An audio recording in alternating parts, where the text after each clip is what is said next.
उच्च गति अभ्यास खंड 2। गति 80 शब्द प्रति मिनट। डिक्टेशन शुरू होने में समय शेष है 5 सेकंड।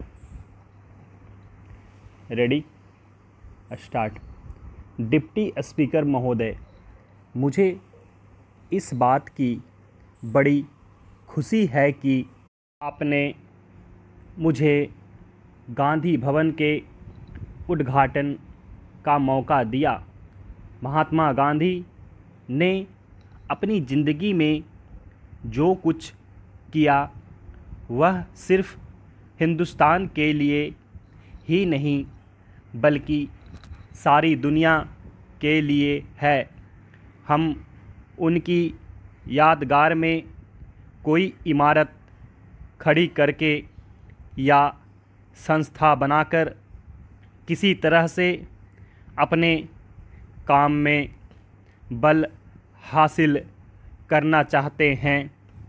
इसलिए हम उनके नाम में स्मारक के रूप में जहाँ तहाँ कुछ बना रहे हैं।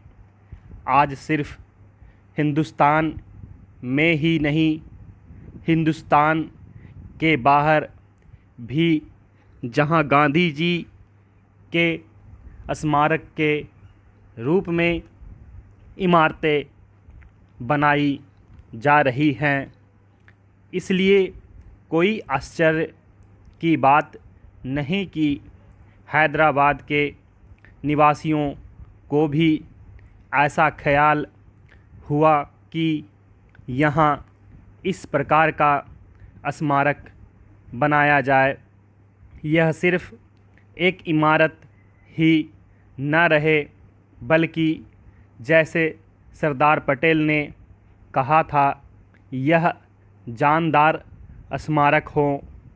इसका अर्थ यह है कि वह केवल ईंट पत्थर का न हो बल्कि महात्मा गांधी ने जो हमें सिखाया और बताया था तथा उनके जो विचार थे उनका कोई जीता जागता रूप यहाँ देखने में आए। महात्मा गांधी ने अपने जीवन में कई बार कहा था कि किसी आदमी के लिए उसका शरीर कोई कीमत नहीं रखता, वह तो मिट्टी का पुतला है और फिर मिट्टी में मिल जाता है।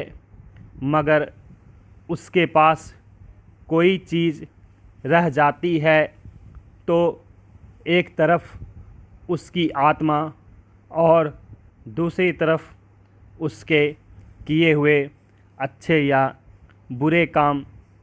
इसलिए उन अच्छे कामों का नमूना हमारे सामने होना चाहिए। और आपने यह बहुत अच्छा सोचा कि रचनात्मक काम के बारे में गांधी जी के जो विचार थे, जिन जिन चीज़ों में उनको ख़ास दिलचस्पी थी, उन चीज़ों को लेकर आप इस स्मारक में काम करें। और जो जो संस्थाएं इस तरह के काम में लगी हों, यहाँ आप उनको भी जगह दें।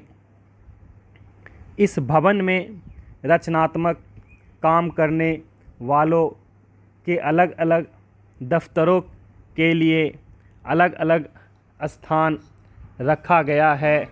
मैं आशा करता हूँ कि आपका काम दिन प्रतिदिन बढ़ेगा और गांधी जी का जो चित्र यहाँ बना रखा है उसकी ओर आपका ध्यान जाएगा।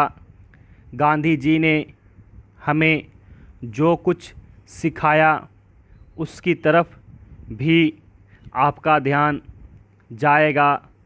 अपनी ज़िंदगी में उन्होंने कई बार कहा था कि यदि चरखा चलाने वाले को उस पर विश्वास न हो और उसको वह ठीक से समझ नहीं पाता और केवल उनके कहने से या देखा देखी चरखा चलता या खद्दर पहनता है तो काम नहीं चलेगा, क्योंकि इसका अर्थ तो केवल इतना ही हो सकता है कि जब तक लोग उनको मानते रहेंगे, इस काम को करते रहेंगे और जिस दिन वह आँखों से ओझल होंगे उस दिन यह काम बंद हो जाएगा।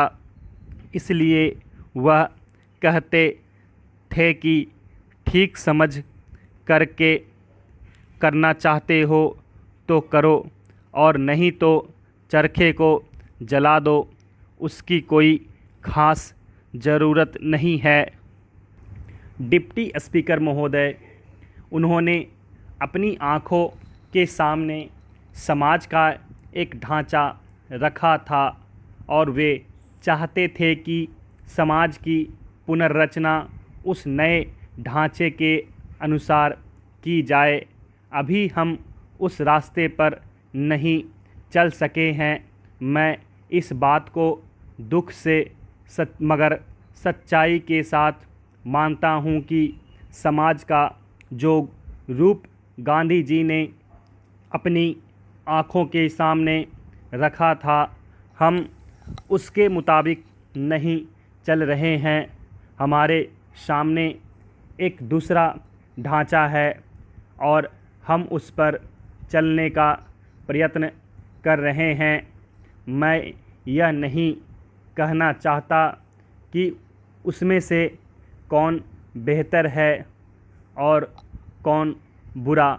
मैं तो इतना ही कह देना काफ़ी समझता हूँ कि हम जिस रास्ते पर चलकर आज आगे बढ़ना चाहते हैं वह रास्ता वह नहीं जो हमें उस जगह पर ले जाए जहां गांधी जी हमको ले जाना चाहते थे।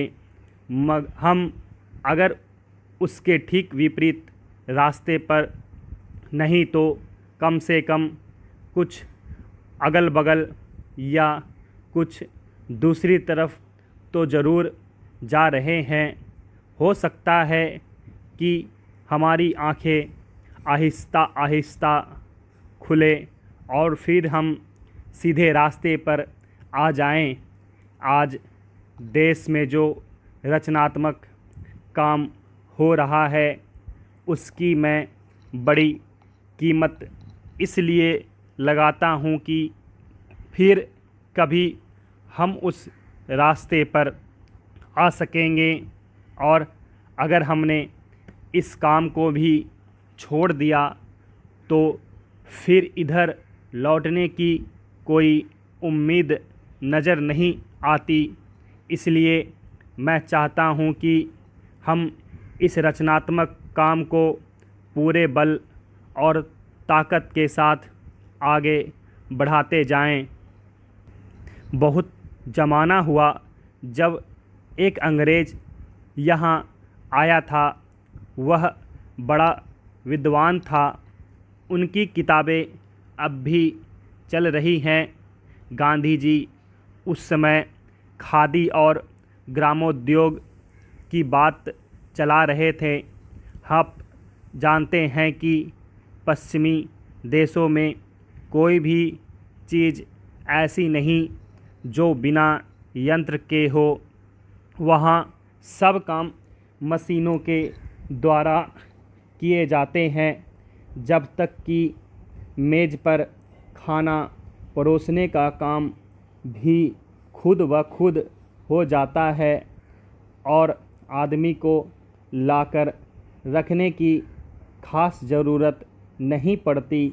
वहाँ के आदमी ने आकर यह देखा कि हमारे यहाँ के लोग घर में बैठे बैठे रुई का सूत बना लेते हैं, उस सूत से कपड़ा बुनते हैं और उसी से घर में कपड़ा सी लेते हैं।